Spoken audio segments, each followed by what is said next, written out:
Well, the first question has to be, explain the name. Now, how did you pick Travis Scott? What does her stand for? How did you come up with your name? The band's name. Do you get tired of having to explain to people where you came up with the band name? How did you settle on the name? You named the band after like a very obscure basketball phrase.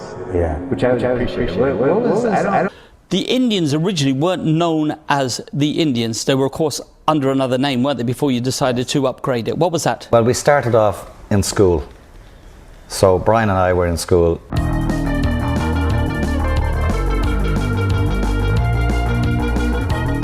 I think if music journalists spent any time on the Wikipedia page entitled Band Name Etymologies, they'd stop asking the same boring question. Okay, so tell me about the name Dirty Honey. Where did that originate? I was listening to Howard Stern.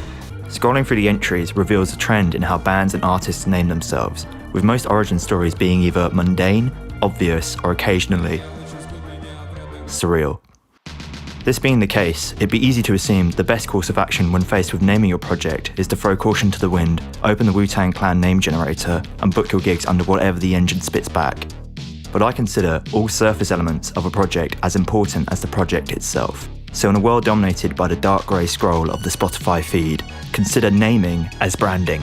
It is the piece of your band that most people will experience first, so it's important to choose something you are unlikely to regret. However, unlike naming a child Megatron or Voldemort, band names are always liable to change. In 1978, a newly formed group named Warsaw decided to change their name to not confuse themselves with a London act named Warsaw Pact. Citing a novel about a brothel in a concentration camp as inspiration, the band chose a desolate, hopeless title to reflect their dark and abyssal sound. The Sultans of Ping FC would go on to have a long and fruitful career under the most ridiculous name I have ever heard, and the newly named Joy Division would become the cultural icon they are now.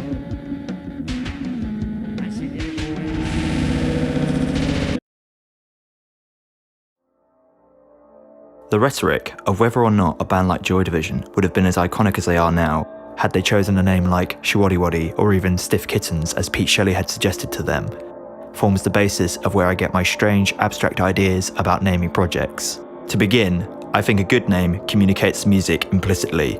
Word reflects image. So if you're going to make something that sounds ridiculous, then it makes sense to name your project Butthole Surface 2 or Fish with a PH, IZT and 4 additional H's. Doing this at least makes a statement, to contrast with the thousands and thousands of generic names that adorn the walls of the hot new alternative playlists. There's some science to the madness too. In 2001, researchers from the University of Pennsylvania were trying to find a correlation between human words and abstract images made in the heads of those who heard them. They showed two groups, English speakers in Pennsylvania and Tamil speakers in southern India, 2 images, one of Johnny Rotten and one of Morrissey, and asked them to attach the label Aging Tory Bastard, Boba to one image and Kiki to the other.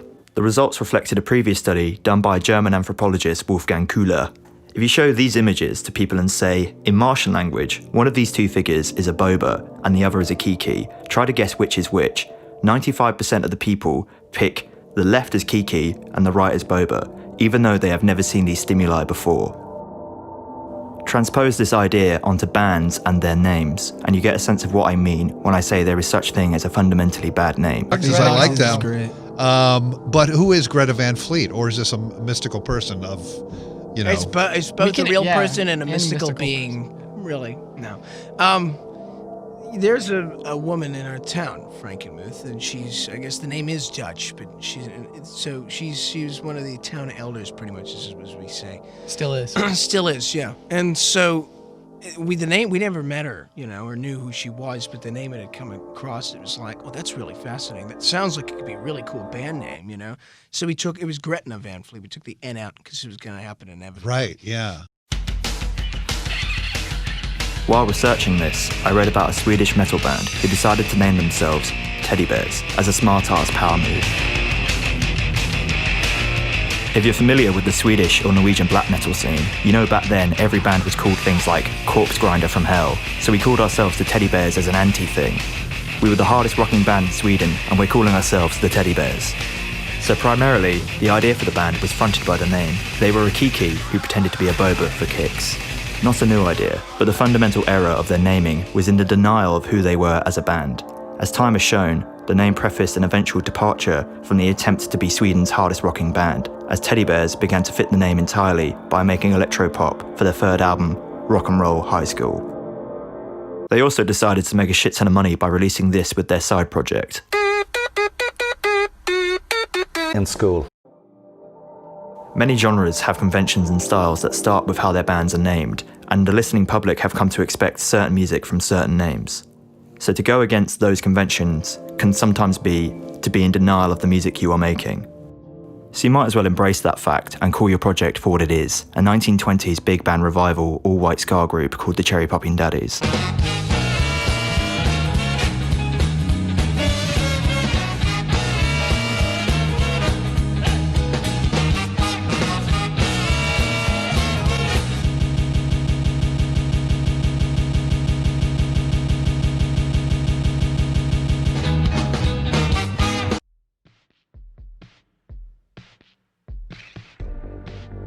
But enough of the theory, what about the practical? What advice do I have for those who are stuck on naming their shite band? Most of my advice applies mainly to the post-landfill indie guitar bands that cling on in these dire times, with that group being a cesspool for the uninspired carbon copy band names. And apart from the standard, choose something you like / fits the sound line of inquiry, I have a few things worth thinking about. One is what I call the awful PA test, which dictates that if your band is completely comprehensible to the audience, despite the shitty mic setup at the dive bar you're playing for no money early career, then it's probably a good one. You want the audience to remember your name, and you'll be spending a lot of time saying it over terrible microphones, so best make it something that is discernible to save yourself some ball ache. Second is to be less afraid to use something taken. This is going back to my making a statement idea, but essentially I think people should be less worried about a name sounding like another. Of course, there's no point naming a band Queen or Nirvana, but if you type up your name on Instagram and there's an Australian chillwave project with the same name you want, give a fuck, aim to be the bigger artist with that name. Cher Lloyd and Cher are two very different singers, and I doubt many people get them confused because of their names. Third rule is inspired the second, but I consider it a major public health PSA at this point. Drop the fucking prefix "the" from your band name immediately. It is a dead indie convention at this point, and every single inanimate object, abstract emotion, and vague historical reference has been pluralized and put at the bottom of a gig poster. Just buckle up and leave the word as it is, untouched by the faux 60s "the" prefix motif. I will personally thank you. If you're lacking in ideas to begin with, then I suggest not rushing to stay with one name until you come up with a good one. It will click. One out of the thousands you think of will make sense. You'll be watching an episode of Y Swap from 2003, and you'll hear the phrase, You are a cesspit, child. Aren't you? Yeah, good, isn't it? and think, oh yeah, Cesspit Child, that's the name I've been looking for this whole time. Worst case scenario, follow rule 2 and just steal something established. Worked for me. No, it's not good. It's damn disgusting.